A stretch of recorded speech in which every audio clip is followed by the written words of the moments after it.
India has joined a coalition of UN members condemning the actions of Israel in the West Bank. More than 100 countries signed a joint statement. Palestine's permanent representative explained the resolution. Listen in.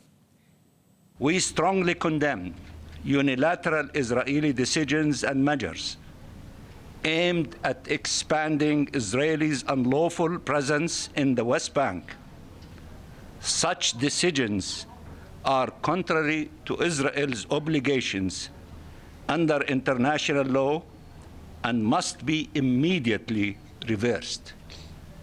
We underline in this regard our strong opposition to any form of annexation. Over 100 countries now, including India, condemning what they describe as being essentially de facto annexation in the West Bank by Israel. This comes in the context of a decision made by Israel's Security Council just over a week ago, where they're now going to open up the land registry in areas A and B of the West Bank. And that is pretty crucial because these are areas that are supposed to be fully administered by the Palestinian Authority when it comes to all administrative matters. Area A also when it comes to security matters too. This decision by Israel's Security Council in opening up the land registries means that Jewish individuals will be, for the first time in decades, able to purchase land legally in these areas and therefore build on it. And many are concerned that that essentially could lead to even more settlements within these Palestinian areas, settlements that we're already seeing expanding, particularly in Area C of the West Bank. So that statement condemning Israel, saying that this goes against international law and calling on Israel to reverse that. The UN Security Council also meeting overnight to discuss the situation in Gaza, again raising concerns about Israel's continued military action within the Strip that has now seen over 600 people killed since the ceasefire began back in October of last year. The UN Security Council also saying that enough aid is still not entering the Strip. This is what the UN had to say. Despite the ceasefire, Gaza is still not at peace.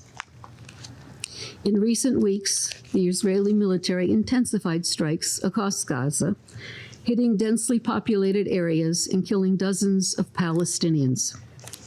Airstrikes were particularly heavy on 31 January and in early February.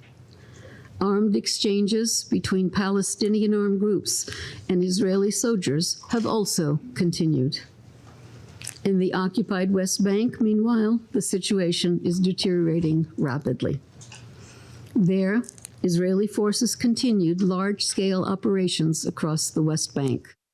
Well, that statement just comes a few hours before Trump's peace board is going to meet for its inaugural meeting in Washington. Many countries will be there and represented. Many countries will not be, notably the Europeans and the UK, who haven't signed up to it, although reports are that they will have some representation there to see what's going on.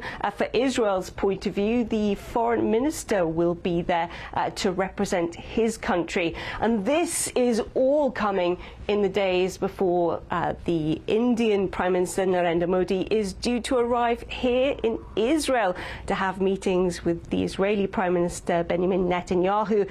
The two leaders have met many times before, with Netanyahu having been in India and Narendra Modi having been here in Israel once previously in 2017. So two visits now in the last 8 years, and it comes amid a boom in deals between the two countries. Just in the last few days, some $8.6 billion worth of defense contracts signed between the two countries. The question is, will Narendra Modi use the fact that India is not party to any of these conflicts to once again offer India as a mediator to see the end of this conflict? And will he be looking to use that big, huge trade between the two countries as some kind of leverage to pull Netanyahu away from his military conflict, not just in Gaza, but also that de facto annexation, as it's being described by over 100 countries, including